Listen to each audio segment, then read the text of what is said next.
Hey, this is Dave TV, and I am lucky enough to be here with Miss Izzy Cox. Look at that right there in the flesh. How are you, girl? Good. Thanks for doing Dave TV with me. Yeah. I have seen the name Izzy Cox in Austin for quite some time before I actually caught her out live, and went out to Headhunters and had a look at the old Headhunters gig, which has become quite a staple for you, would you say? Yes.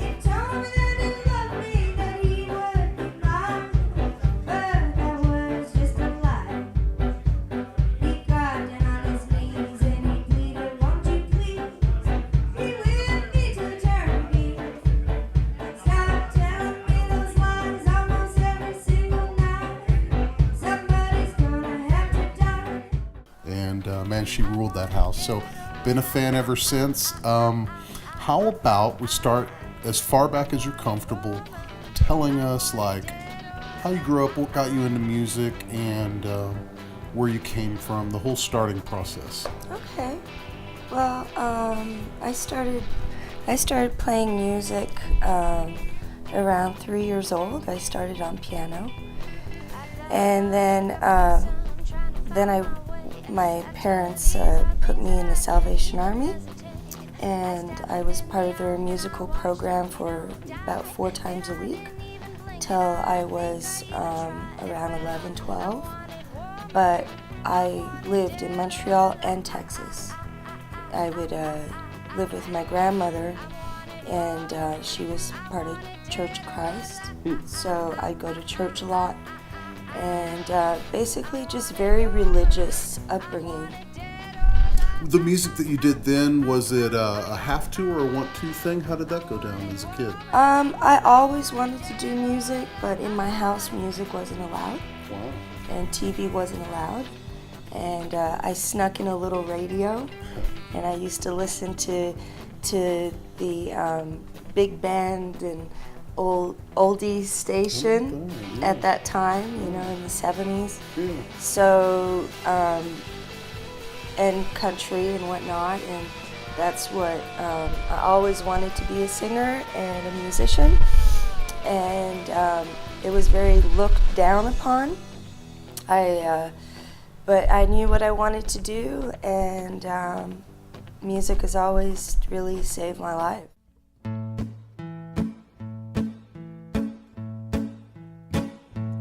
Ain't it funny, I'm here again.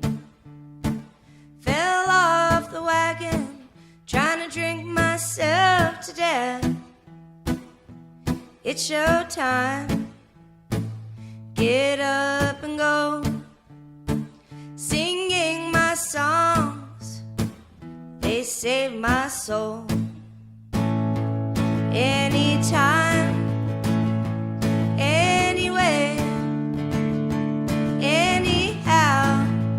every single day, I get up and go, to the show. It's the only place I call my home. Living in my car, whiskey, moonshine, and pills are my own. Leave friends again. The places I play are often a shame.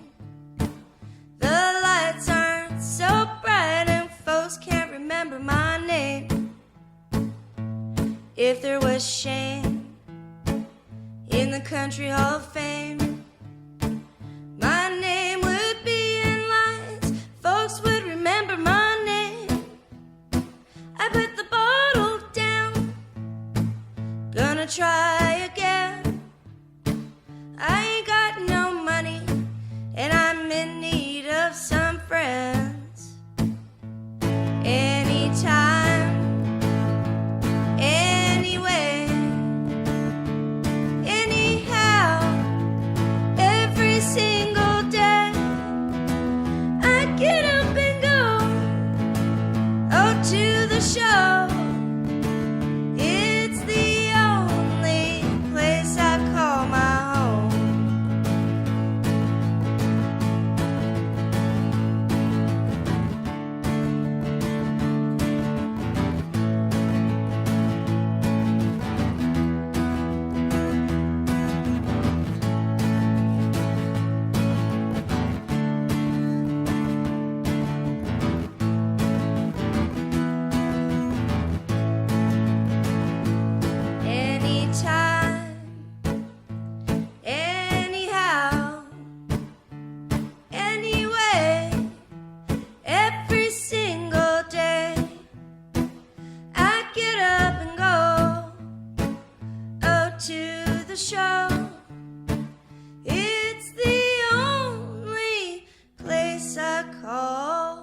my home. Really, I started 11 years old. I snuck into my first punk rock show. That's awesome. And punk rock kind of like was a liberation from singing gospel and church choirs, you know. And it was really an avenue which helped me determine my life, you know. And at that point, my father's a Vietnam vet and wasn't very well mentally, so I had to leave home. And that's when I started being in the punk rock scene and going to see shows. And then I worked on a racetrack, and there was a lot of country music there. Mm-hmm. And so music has always been the tying string in my life. Mm-hmm.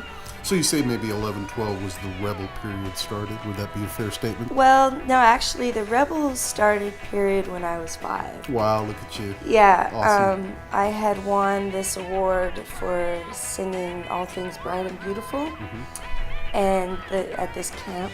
And then at the next year, I did the same song, but I changed the lyrics and said things aren't so bright and beautiful.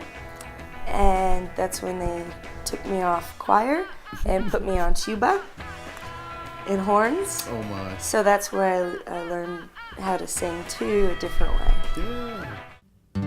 When I was working in the racetrack, I had just turned 12 years old. I'd muck those stalls and I would put down the hay. I'd walk those horses around the bend every single day. A tear in my beer was the song that got me started in my day. When it was cold and my hands would freeze, they'd hear me coming around the bend. The horses, they were always happy to see me. I was trying to be happy then. A wink and a smile got me far. A wink and a smile from the start. A wink and a smile got me far.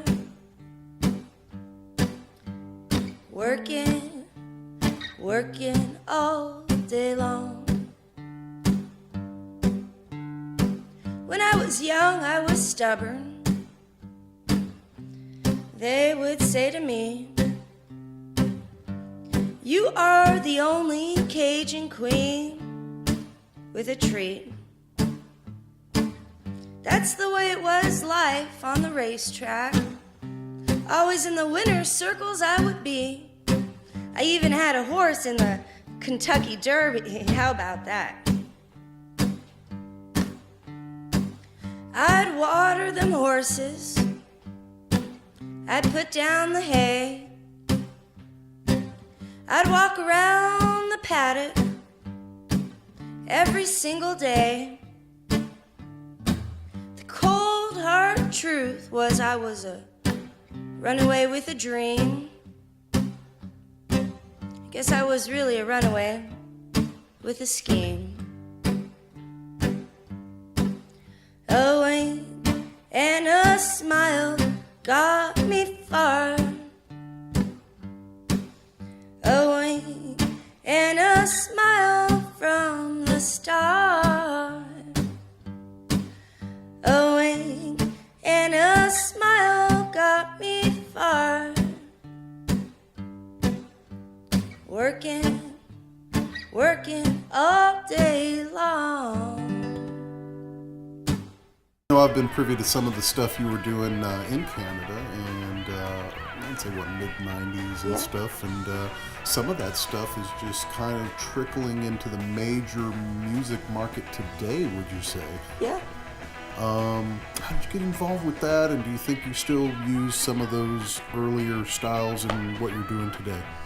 Well, I definitely tried everything. I did all different kinds of music, I'm sure, as you heard, but you can definitely tell the punk rock line through it all, through the lyrics, if anything, you know, and some of the guitar riffs and whatnot. And yeah, I was doing electronica music before it was popularized than what we know now today, and also instrumental, you know, dealing with drum machines and guitars and just trying to push the envelope every time. Working with several musicians in different configurations. Oh yeah. You've brought it to just yourself now, kind of a one-woman band for the most part in live performances. Yeah. Just put more focus on, you know, what you bring to the table, or how is that different from what you did with a band? Well, I've had many bands since 2002. I moved to Los Angeles after 9/11. I was freaked out, and being also an American citizen, I became kind of patriotic a little bit. I think we all probably stepped up Yeah. at that point, right? We're like, what in the hell? Yeah. Yeah. You know, which made my move kind of drastic, and I was getting becoming very popular in the Canadian music scene, and it kind of just freaked me out, and I just freaked out and left. Yeah. And was like, I don't want to be associated with a certain type of music or a certain type of scene. I want my music to be really of its own category, you know, or own genre, than relying on other people. Which is kind of where maybe some of the band things were leaning, is that? Yeah, like, well, a lot of the bands that I've had from 2002 till now, 2013, I met up with this guitar player, Billy Pittman, when I was in Los Angeles, and this other musician called Soda Gardaki. And I basically at that time was playing, I was a backup singer with Soda and his Million Piece Band, and Billy Pittman was the one that really took his time and patience with me, and really taught me how to, you know, let my songs breathe or change. Because when I came from Canada to the US, I'd come from a completely different artistic view on what music is. It was completely experimental. At every time I sang, I had to be improvised. Everything couldn't be the same. That's where I left off when I moved to the US. Yeah. And then when I met Billy and was living in LA, I got to play with many different people, and that's where my sound kind of got different, you know, because every time you play with people, you grow. Everyone I love has gone. Everyone I love has gone away. Everywhere I go, everywhere I go, everywhere I go is gone, is gone. Every heart I break, every heart I break, every heart I break burns me at the stake. Oh, I've kicked around this old heart of mine. Oh, I've kicked around, it's gone, it's gone.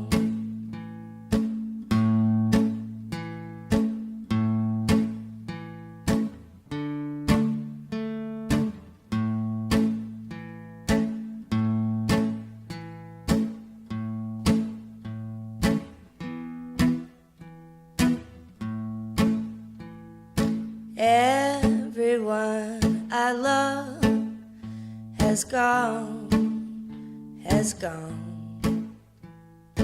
Everyone I love has gone away. Had a lot of things I don't even know where to go just from what I've heard, you know, your experiences musically. One of the bigger ones being the Muddy Roots Festival recently. That was the Farmageddon. Recently. The Farmageddon, yeah, that's it. Muddy Roots, I always have a thing with being the first. Yeah. Always being part of the first of something. It's this thing that has always happened in my life. Yeah? Yeah. Like, you know, I played the first Muddy Roots, and then I was an opening band for Hank III, and then I, you know, my life kind of changed after that, and I stopped drinking, and I had to go to rehab and whatnot, but since then, I have, you know, played Farmageddon twice, been part of all these different radio stations, like Shooter Jennings was playing my stuff on his radio. Yeah. That's good. Yeah, and I went to England and Australia as well. Wow. By myself. That's one of the things I'm like out there, like everywhere you go, it's pretty much just you. Yeah. And dangerous, but I'm sure that's part of you. Yes. Yes. I think if anyone's listened to your lyrics, they probably are more scared of you than you should be scared of them. Yes. Yes. Please don't burn my house down. Yes. So I gotta say, I mean, you know, if you have a story to share, or there's got to be some kind of crazy something that's happened because of that, huh? You've been pretty lucky? I have gotten so many different responses throughout my life. Yeah. When it comes to my lyrics. I've always been criticized for them. And which just makes me want to push even further. Yeah. You know, the way I write a song is if I say something that I'm like, ooh, maybe I shouldn't say that, I say it.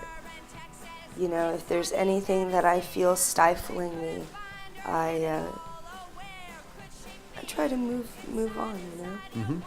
I mean, it has been difficult basically being alone, touring the country over 7-8 times now. When I was 30, I moved to LA when I was 27. And I was like, I want to tour the country. So I went to driving school and taught myself how to drive. How about that? That's awesome. At 27. At 30. At 30. Yeah, Oh. in Los Angeles. Wow. Yeah. Guess you might as well take it head on, huh? I've always been that way. Awesome. It's all or nothing. Wow. Now I'm learning how to balance it out, you know? In Austin, you'll sure get a lot of chances to do the driving. Yes. Oh, man, the roads are just wrong here, that's for sure. So, well, that's crazy. And you're always on the road bringing your music out there to people, just you and your gear. And just, I think you left here last with $20 in your pocket, right? Yes. Yeah. Works for you, doesn't it? It's a struggle every time. Yeah. Every tour is different. I don't know how I'm going to do it. I never have the funds. I don't even know if I have enough gas most of the time. Exactly. But that's the thrill. You know, my life is a gamble. Yeah. And at a very young age, I was that way. Yeah. And if it wasn't so hard, I probably wouldn't be doing it. Yeah. That's awesome. You know, like I've always been like, I'm going to take the harder road.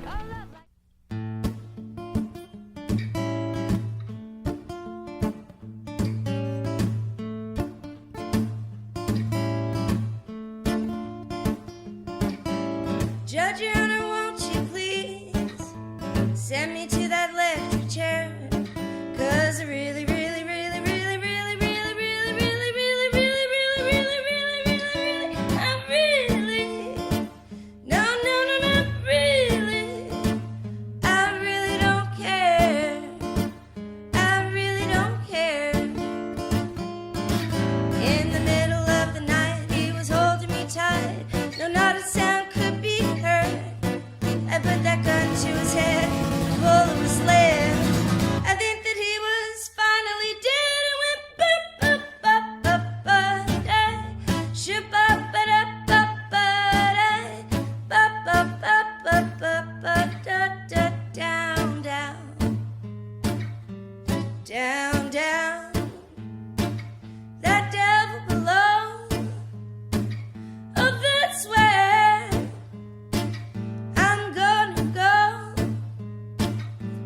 Judge, Your Honor, won't you please send me to that electric chair?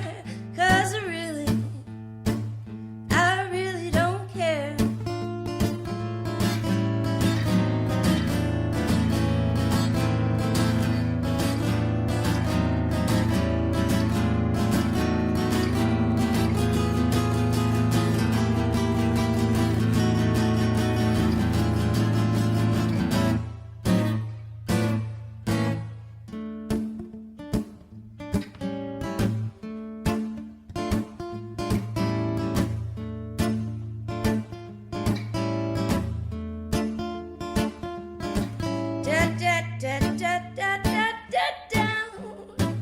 That devil below. Oh, that's where I'm gonna go. Now, Judge, Your Honor, won't you please send me to that electric chair? 'Cause I really don't care. In the middle of the night, he was holding me tight, and not a sound could be heard. I put that gun to his head, bullet was lead. I think that he was finally dead. I went ba-ba-ba-ba-ba-da, shoo-ba-ba-da-ba-ba-da, ba-ba-ba-da-ba-ba-da, whoop-ba-ba-ba-da-da-da-down. That devil below, oh, that's where I'm gonna go.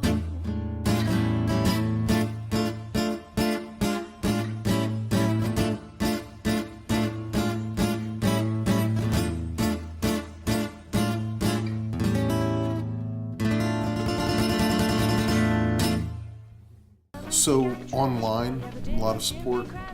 Yes. You have a way for people to get Izzy Cox material online. Yes. My published albums you can get off iTunes and everything like that. My unpublished, I make a lot of one-time runs, like 100 or 200 a year of a compilation of music I never released, or I try to keep it creative so that the collectors and the fans have different things that they can keep and have limited edition things. And it's worked so far. I've only seen a handful of CDs and one T-shirt on eBay. Wow. Of 25 years of doing music. That's cool. People respect that. They can see what you're coming from and know what it's about, and I think that the fan gets that. At least the real fans do, you know? Yeah, and it comes back around. Like all my times in Montreal, are coming back to me. People, are like, "Oh my God, you're that girl. Oh, you're still doing it."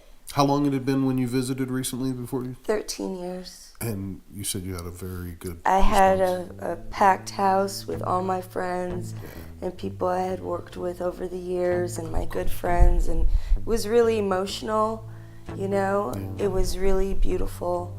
So Austin is kind of home for now. Is that a fair statement? Yeah, it's been my home for about 7 years now. Mm-hmm. How did you, I guess Headhunters is one of the most regular places you play, although I've seen your name in every club in this town, I think? Yes. When I first came to town, I played at the Continental. Mm-hmm. That was the first time I played Austin. I've always had the philosophy that I want to cater to everyone. Mm-hmm. That's why I left Los Angeles, because I was playing for rock stars and movie stars and producers and all these people. I was playing, these A-list celebrity different hangouts, and I was like, my music isn't just for a certain kind of people. My music is for everybody. Awesome. And that's when I was like, and what happened with Austin was my good friend Soda Gartaki with Soda and his Million Piece Band moved down here. Mm-hmm. And he kind of talked me into moving to Austin because I have a lot of health problems, and they have free healthcare for Austin musicians.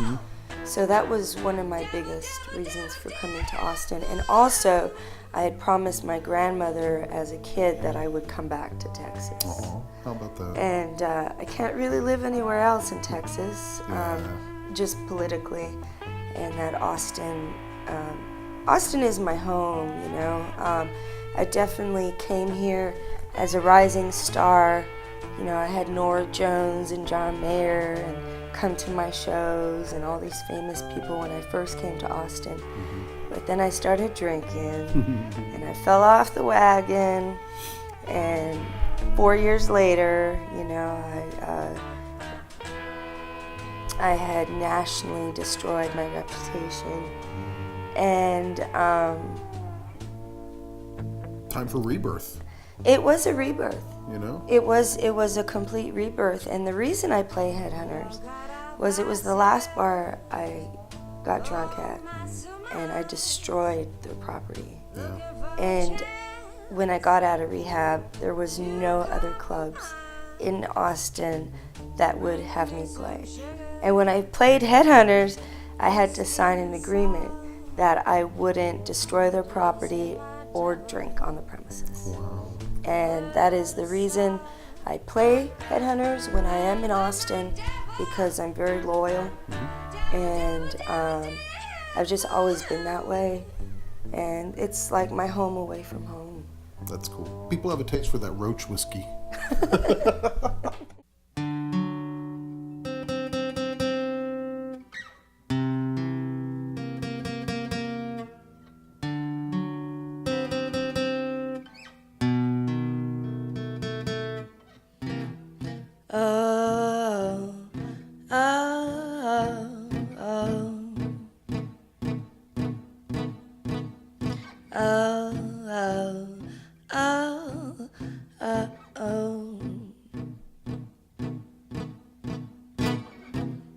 It's time to get out of a dream. You can't trust your eyes, visions it seems. The devil is calling you. The devil is calling you. You better take your clothes, pack up all your things. The signs are everywhere, full of ghastly things. The bridges are burning fire of another time. The devil is calling. The devil is calling. The devil is calling you. The devil is calling you. The devil is calling you.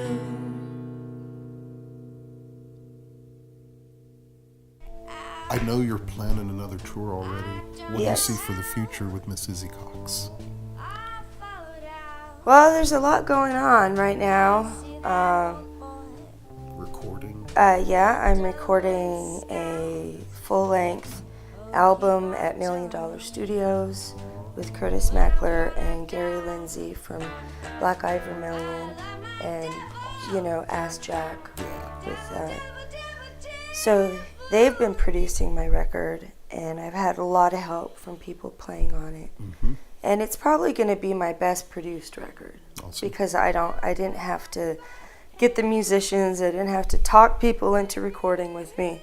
I didn't have to, you know, all I had to do was come up with the songs and sing. Hell yeah. And so, you know, it's every recording has a date and its time, you know, like all my records, all my recordings are my own history. And that's kind of like,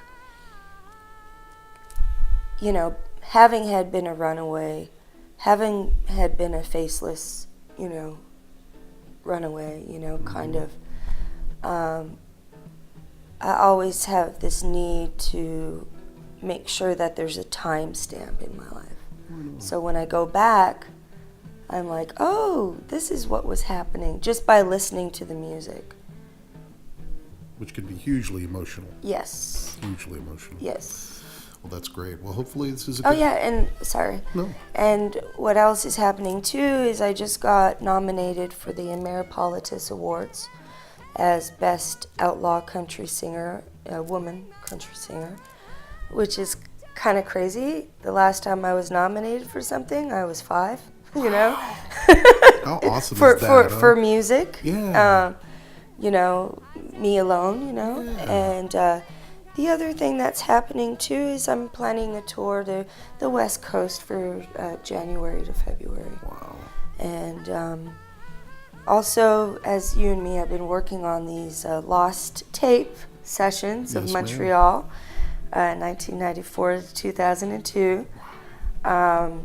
We've been sifting through a lot of history. It's been very emotional, listening to the music I first started playing. And a lot of things are going on, and I feel like in my life I can finally handle them. That's awesome. Whereas in the past, I was unable to. And the moment you put out any word about that, if I recall, one of your former bandmates, like you hadn't heard from in years, was like, bam. Yep. Hadn't heard from him in 5 years. So that's the power of the internet, I guess. Yeah. Yeah. And I had this fan last week. I was playing this side street station or Pine Street station, little artist community. And this guy was like, he was freaking out while I was playing. I was like, why is he freaking out? I was like, what did I do? Is it another drunken stupor I have? I don't remember. Hilarious. Oh my. And he was like, I heard about you in 2002 and I got your record. Wow. And I've been getting a lot of that lately of, oh, you're the same person. I can't believe you're in Austin. I thought you were from Montreal. What are you doing in Austin? That's amazing. Yeah. And so finally, I feel like my life's work has finally turned like a circle, There's a reason for all of it. Yeah. You've planted the seeds, and now you've made it to sow the harvest, So I'm glad. I'm excited for you. I hope. Sometimes it's so hard enough to be with you. Sometimes it's so hard when you have nowhere to go. Would you hold my hand?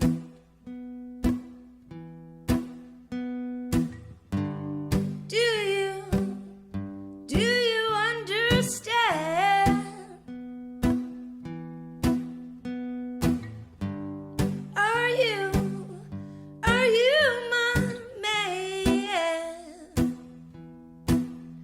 'Cause sometimes it's so hard. Yeah, hard enough to be with you.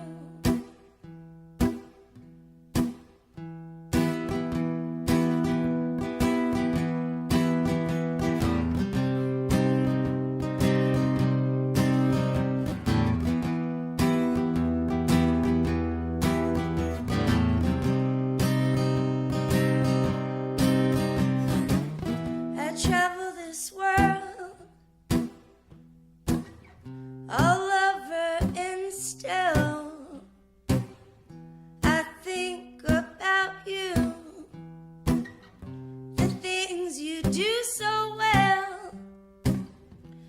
We're under the same sky, you sing to me at night, and I can't wonder why.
I was told at a very young age that I wouldn't be able to do what I do.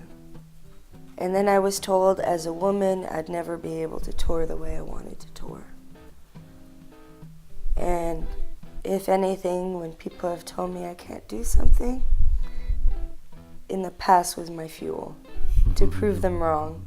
That maybe, you know, another songwriter would know that you don't need anybody. I mean, we all need people. Mm-hmm. I wouldn't be here if it wasn't for hundreds of musicians that have backed me up throughout my life.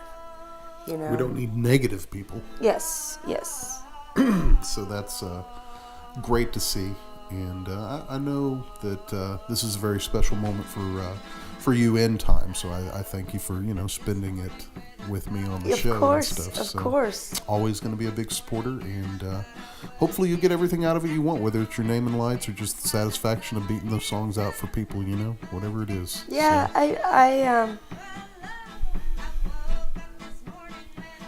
so. I know in the past when people have said, where do you see yourself?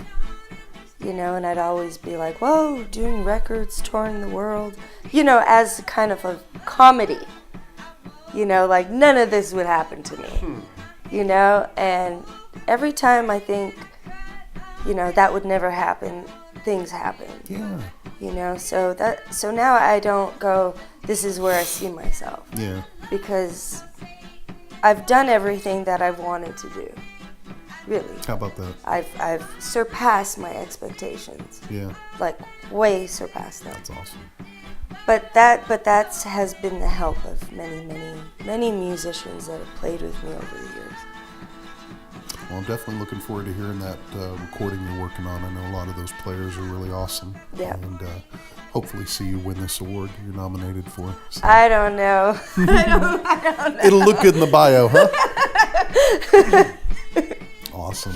Well, Miss Izzy Cox right here on Dave TV. So if you like what you see in here, definitely support. And if she ever comes to your town, go say hi.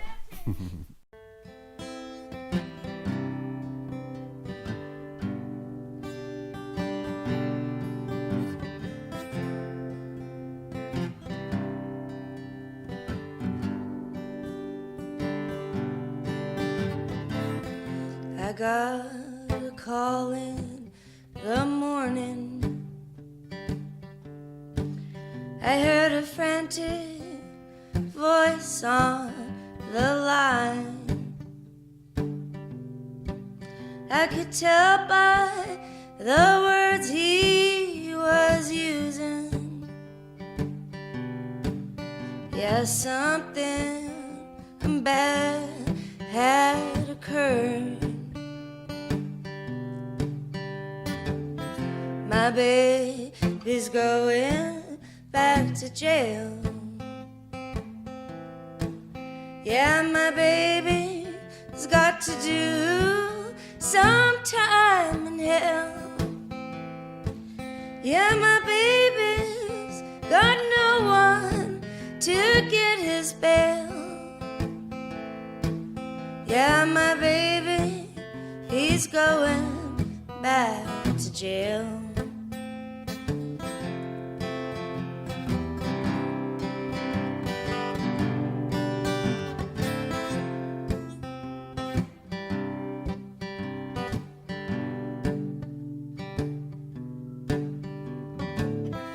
He called me again in the evening.